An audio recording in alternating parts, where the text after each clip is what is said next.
At the party, my daughter deliberately raises a question to my husband. Daddy, since MS. Lloyd is having your baby, does that mean we'll be living with her in the future? He places the nicely cut steak onto my plate and answers softly, your mommy and I made a deal. Whoever betrays first will disappear from the other's life. I can't afford for that to happen, darling, so this must stay a secret, even when the baby is born. I will never let mommy find out about them. Then, he signs to me, I'll always love you. My eyes turn red-rimmed without him noticing. Little does he know, my hearing was restored a week ago. He doesn't realize I've learned about the mistress he's been hiding either. And he definitely doesn't know I've secretly bought a ticket to volunteer teach in the Seru Plateau. All I have to do is wait for the paperwork to clear in 7 days. Then, I'll disappear from his life for good. Chapter I pushed away the plate of steak before me, refusing to play along with the act.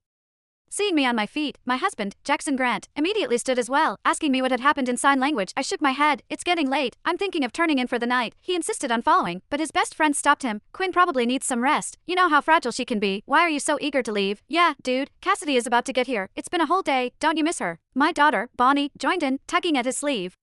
Daddy, I miss MS. Lloyd already. Can we not leave with mommy? Panic bloomed across Jackson's face. Seeing there was no anomaly in my expression, he frowned and warned, don't say her name in front of Quinn. Why not? Mommy can't hear anyway. Bonnie countered. Her words prompted me to pin Jackson back into his chair. I can get home by myself just fine. You guys stay. I turned on my heel and walked out of the establishment's private room, not giving him a chance to argue.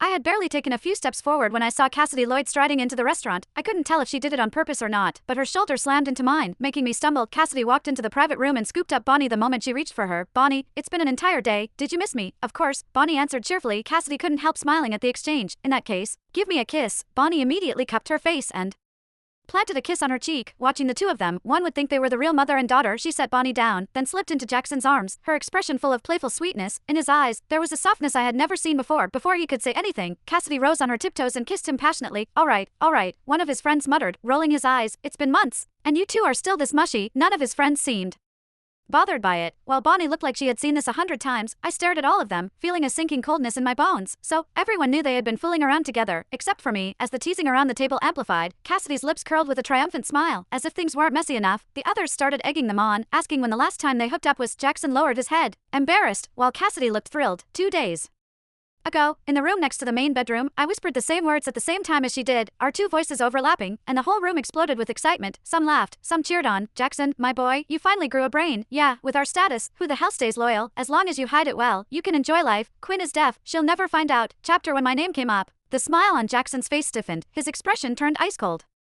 Don't let this get back to Quinn. His friends didn't care at all. They simply burst into louder laughter. Bonnie chimed in loudly. Don't worry, Daddy, Mommy won't find out. She's deaf. Remember, their laughter echoed through the private room, but I stood outside the door, frozen. It wasn't until a waiter behind me gently tapped my shoulder that I snapped back. Excuse me, do you need any help? Immediately, silence swept across the private room. Everyone turned to look at me, while Jackson